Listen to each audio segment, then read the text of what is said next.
Lewis, thank you so much for spending some time with us. We're finally boots on the ground, so to speak, in Las Vegas. I know we're still ramping up to Saturday, but have you had a chance to at least decompress that, all right, we're here, now it's the penultimate race? Yes, but it's been a long week already. Yeah. And it's a really busy one as well. We have so many, there's so many commitments, even before we even get in the car. Sure. So, but it's crazy. I wasn't expecting rain in Vegas. How does that change maybe game plan, race plan? We're in the middle of the desert, and we obviously can hear the rain pounding down on it. Yeah. It doesn't seem like it might let up throughout the week. How does that change? I don't know. I didn't even know it rained here. Neither did I, but I guess you can't have an oasis without rain. No, Right? but I think wet race is always fun. Yeah. But it's definitely going to put a spanner in the works, because I think Sure. already just being a new circuit, we don't know. We believe this is the lowest grip level that we've seen. Mm-hmm. It's the coldest that we've seen in decades, probably. Yeah. And so getting the tires working is going to be interesting. But the rain is always fun. Sure. It's not fun for the fans, though. I mean, you have the rain that makes it fun, and then you have a circuit that nobody has any experience on. Of course, that levels the playing field to a certain extent. How much of that is fun going into the unknown, but how much of that is a super challenge, even, of course, at your level? Yeah, it's a massive challenge for everybody. Maximizing each session, getting on top of the whole layout and maximizing each sector. Yeah. And then getting your car in the right window as well. You saw in the last race, we got the car in the wrong place. Yeah. And it was terrible. So, but you kind of already know, coming to somewhere like here, that Red Bull's going to, it's got the most dominant car, so they will Sure. be hard to beat. Ferrari should be pretty strong here. They're Yeah. fast on straights, and they've been good on circuits like this. So yeah, it's really about tires. If you Yeah. get the tires working, it can make a big difference. All that to say, and of course, it's been well documented in this season, the challenges that this car has presented specifically. Yet still, here you are, challenging for second, and then of course in the constructors, maintaining second. Trying to. Yeah. Is that a bit of a surprise, Yes. or is that just so much potential that wasn't seen? No, it's a massive surprise. Yeah.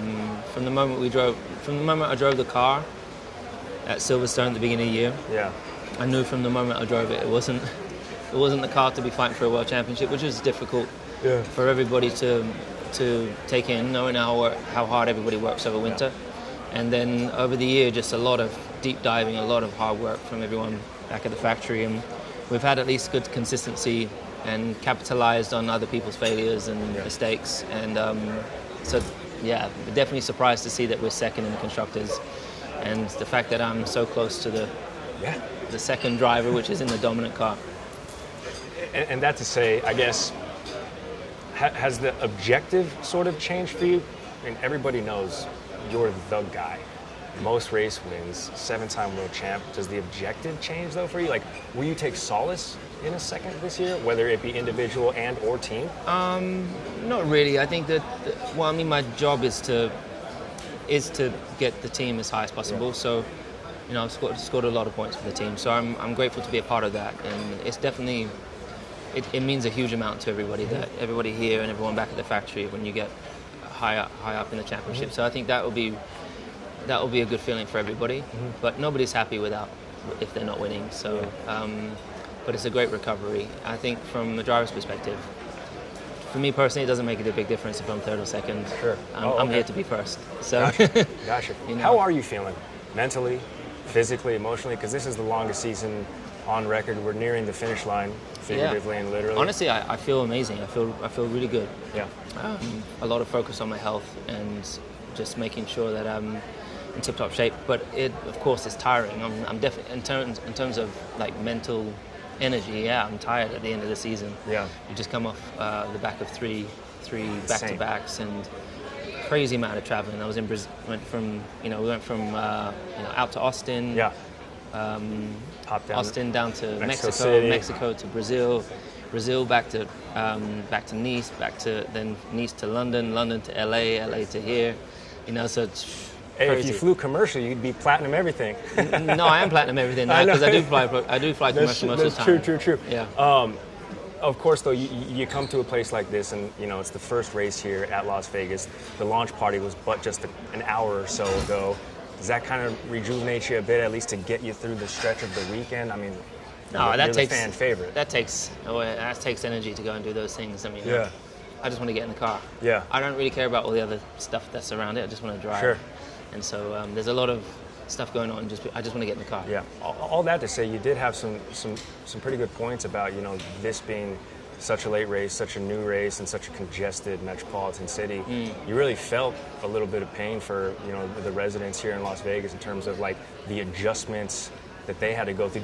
Did you learn about that secondhand, or were you just sort of keeping tabs of like what the local media was saying? You're just seeing what you've seen in the media, Yeah. and then just really just having compassion for the people Yeah. here.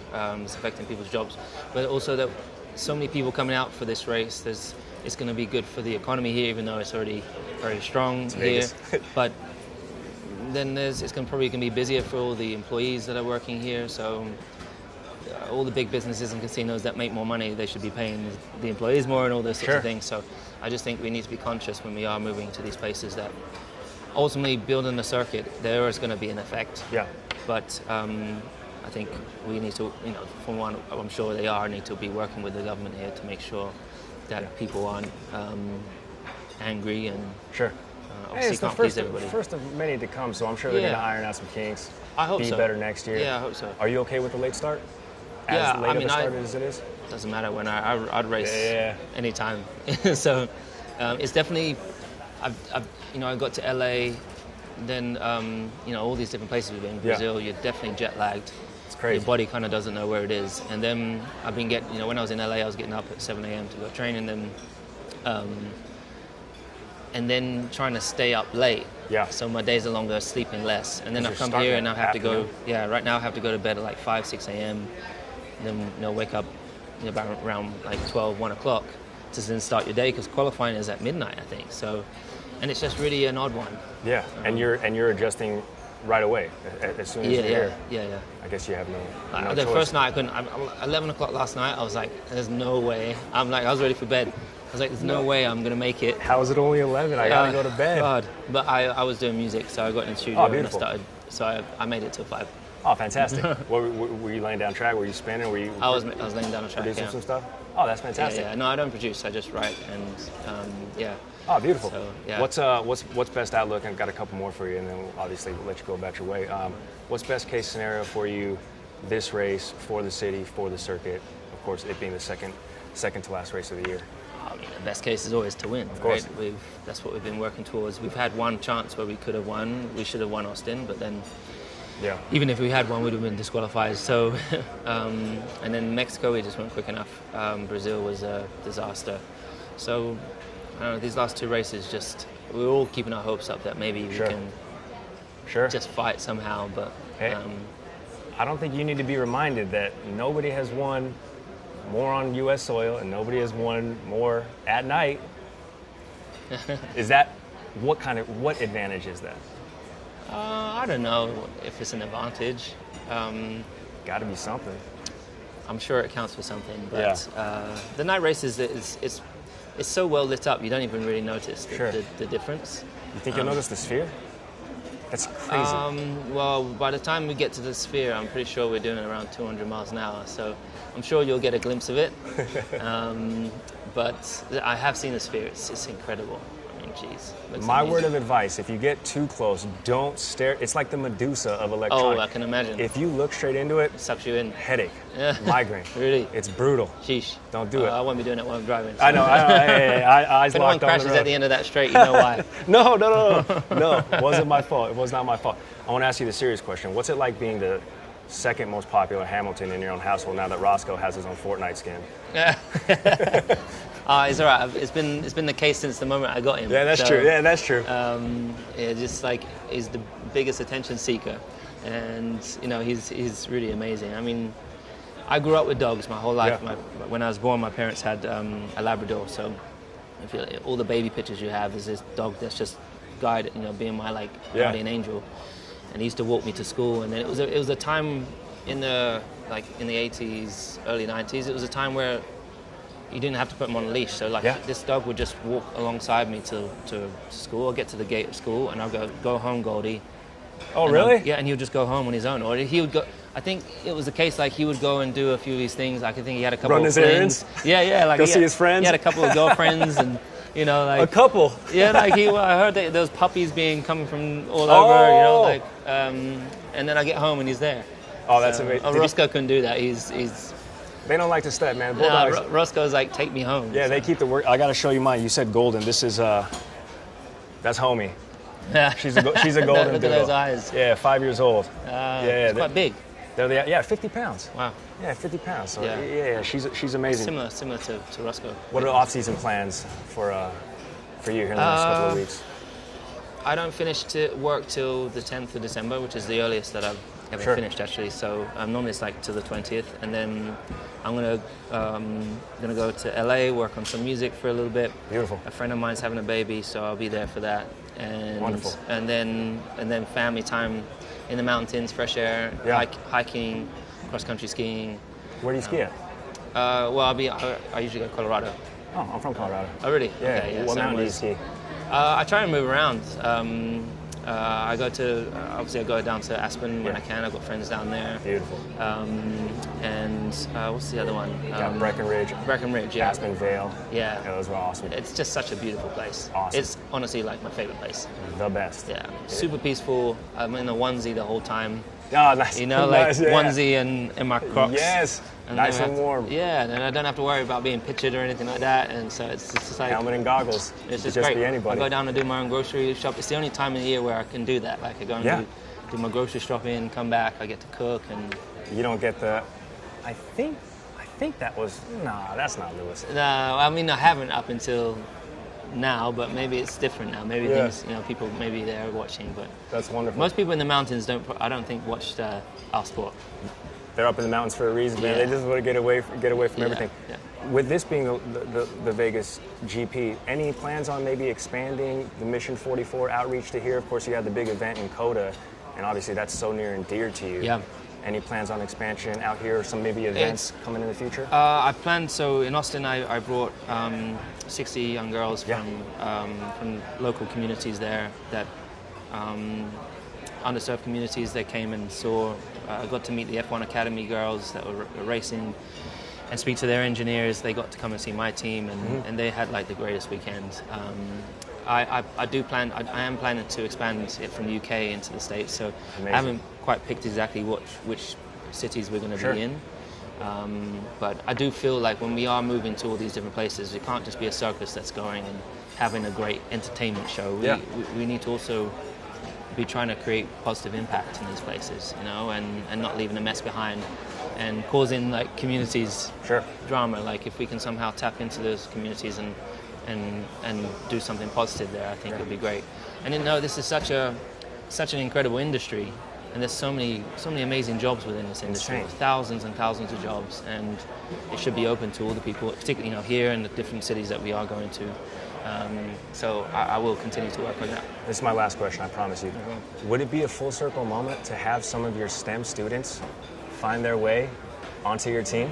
For sure. I mean, because this is so analytical. This is so mathematical Yeah. focused. Engineering is the top of the engineering Yeah. pinnacle. I mean, Well, are actually- you waiting for that day? For sure. Like I just met a group of kids from here today Yeah. that came into the team, and they've now been in the garage, and they all said they wanted to be racing drivers. And when I started doing the Hamilton Commission, we came across one young black engineer in London, amazing credentials. Don't know why he never just ended up being in Formula One, but then he became the head engineer at my my Extreme team. Yeah.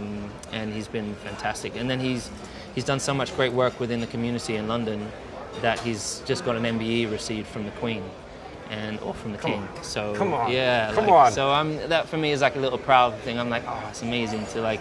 Sometimes people just need a little boost. I mean, You because know? you win a lot, but it's good to see other people win. It's even better to see other people It's win, amazing. and honestly, I don't surround myself with anybody that's not like-minded in terms Sure. of all my friends. We all lift each other up. We're all supporting each other. One of my friends is an Olympic fencer. We support each other. When he's competing, I'm supporting him, Yeah. and vice versa. Same with all my friends, and we're just always trying to push each other to be the best and do the best in course. whatever it is, whatever area we're in. Fantastic. Lewis, I really appreciate the time, man. That was awesome. The last question I have for you is that watch. This is the new upgraded team watch from IWC, and we basically the team have been doing these custom watches for the team. Yeah. I think Toto's had his own watch as well, and this is the latest edition pilot's watch. It's so cool working with IWC. We've done some amazing stuff over the last few years. I've just done a watch with them, my own personal one. I don't know if you saw it. It was insane. 44. And the white one with the big crown, right? No, it's not. No. I did a titanium. A platinum with a blue, like a beautiful blue face. 44 pieces. Was that the tourbillon? Is that the tourbillon? Oh, the flying tourbillon. Yeah. Mint. Insane. Mint. Insane. So, how much design impact do you get to have with IWC in terms of putting these pieces together? Well, I'm not involved in this one, for Sure. example, but when I joined the team, I was like, okay, I want to do my own watch, and they're like, well, it takes 6 to 8 months to design and develop a watch at least. And I was like, oh, so the first one I could literally just put my stamp on it.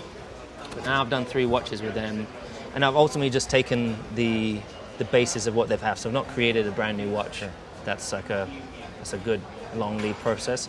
So Big Pilot's, for example, Sure. my favorite. So I've taken the base, and then I've just ended up being able to customize it any way I want. It's beautiful. And the tourbillon, the last watch I've done, it's like their top tier watch. Oh, yeah. And so I took that. I was like, I wanted to have it platinum. I want it to be as high as you can go. It's baller. And the tourbillon movement is my favorite. It's insane. It's Yeah. beautiful. Lewis, thank you so much for showing that to me. Pleasure.